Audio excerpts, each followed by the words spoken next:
On allume la télé Eva Rock et ce matin vous avez eu un vrai coup de cœur pour le documentaire de la réalisatrice Katie Rios Palma et produit par Mélissa Torio. Exactement Raphaël, Katie Rios Palma a choisi de suivre Yanni, 14 ans.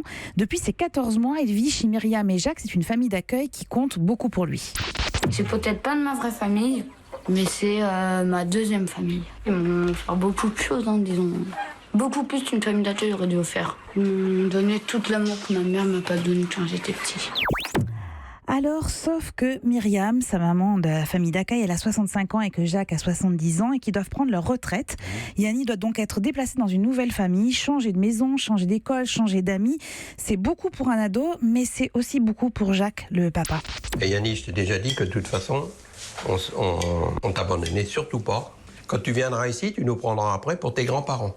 On n'a pas le choix. Faut bien se faire une raison. Et comme ça. Et alors de ce départ, mais de ce départ, Yanni, il dit c'est comme mourir une première fois, mais pas en vrai.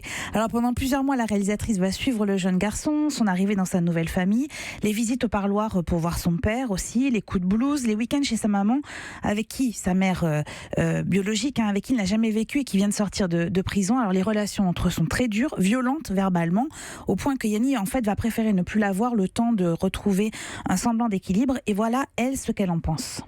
Faut se faire une raison.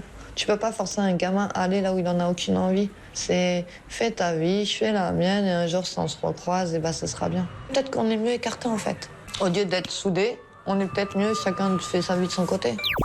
On voit là vraiment déjà dans ces extraits la force, semble-t-il, de ce documentaire. Qu'est-ce qui en a fait encore le petit coup de plus, l'étincelle qui vous a plu? Alors parce qu'il illustre d'abord parfaitement le travail et les difficultés des services sociaux à gérer des problèmes qui nous paraissent insurmontables, parce qu'il emprunte d'une humanité exceptionnelle et puis parce que surtout Yanni se révèle extrêmement touchant, à la fois introverti et d'une grande maturité. C'est vraiment un ado dans un monde d'adulte qui cherche sa place et qui nous émeut, et le documentaire se termine avec une chanson qu'il a écrite. Je ne suis pas de la rue, même si j'hérite de ses vertus.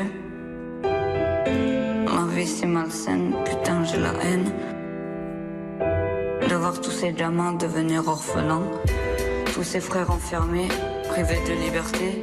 Le rap de Yanni à écouter sur 23h, à 23h45, c'est un peu tard, en replay. Allez, le replay c'est parfait.